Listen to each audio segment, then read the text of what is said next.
Clopas భార్య అయిన మరియా.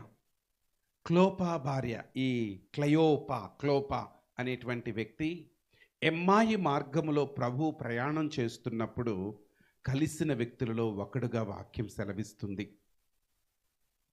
అనగా ఈ ఈ ఈ క్లోపా అనేటువంటి వ్యక్తి ప్రభువుతో బంధం కలిగిన వాడని పండితులు, ఆ ఎమ్మాయి మార్గములో నడిచిన వాడని బైబిల్ గండ పండితులు తెలియచేస్తారు.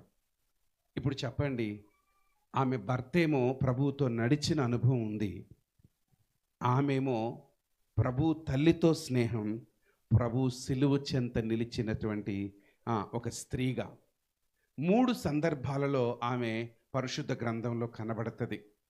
యోహాను సువార్తికుడు మాత్రం క్లోపా భార్య అయిన మరియా అని వ్రాస్తే, లూకా సువార్తికుడు మరియు మార్కు సువార్తికుడు వేరొక మరియా అని ఆమెను గురించి రాశారు. వేరొక మరియా అని వ్రాశారు. ఈమె ఎక్కడ ఏమీ బోధ చేయలా, మాట్లాడలా, ఈమె యాక్టివిటీ బైబిల్లో ఎక్కడా లేదు. So she's the silent follower. చెప్పండి, సైలెంట్ ఫాలోవర్ అంటే మౌనంగా వెంబడిస్తూనే ఉంటుంది, మౌనంగా గుంపులో చేరి ఆరాధిస్తూ ఉంటుంది. ఒక పూట ఆమెకి మైక్ ఎక్కిపోయినా అలగదు, పాట ఎక్కిపోయినా అలగదు, ప్రైజ్ లార్డ్ చెప్పకపోయినా అలగదు.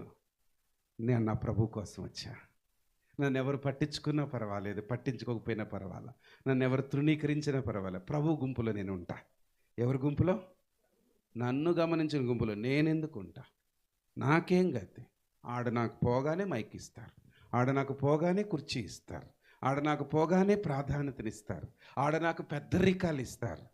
క్లోపా భార్య ఇదిగో సిలువ చెంత నిలిచిన స్త్రీలలో ఉంది, సమాధిలో పెడుతున్నప్పుడు ఆ స్త్రీల గుంపుతో ఉంది, పునరుద్ధానుడైన యేసయ్యను దర్శించిన స్త్రీలలో కూడా ఈమె ఉంది. చాలా మేజర్ సంఘటనలలో ఆమె అక్కడ ఉంది. ఒక్క మాట కూడా ఎక్కడ మాట్లాడాల. ఈరోజు మీతో ప్రోత్సాహకరంగా చెబుతున్న మాట ఏంటంటే, నీకు ఒక గుర్తింపు, ఒక ప్రత్యేకత, ఒక పొగడత ఏమీ ఆశించకుండా మౌనంగా పరిశుద్ధుల గుంపుతో కలిసి ఉండు. నీకు రావలసిన ఆశీర్వాదాలు నీకు వస్తాయి. హల్లెలూయా. గుర్తింపులు ఆశించకుండా, ప్రత్యేకతలు ఆశించకుండా మౌనంగా వెంబడించిన నిరీక్షణ, అంటే ఈరోజు కాకపోతే రేపు, రేపు కాకపోతే ఎల్లుండి నా దేవుడు నన్ను చూస్తున్నాడు, నాకు ఫలితం ఇస్తాడన్న నిరీక్షణ కలిగిన స్త్రీ ఈమె. హల్లెలూయా. అందుకే ఎ విమెన్ ఆఫ్ హోప్ అన్నారు ఆమెని.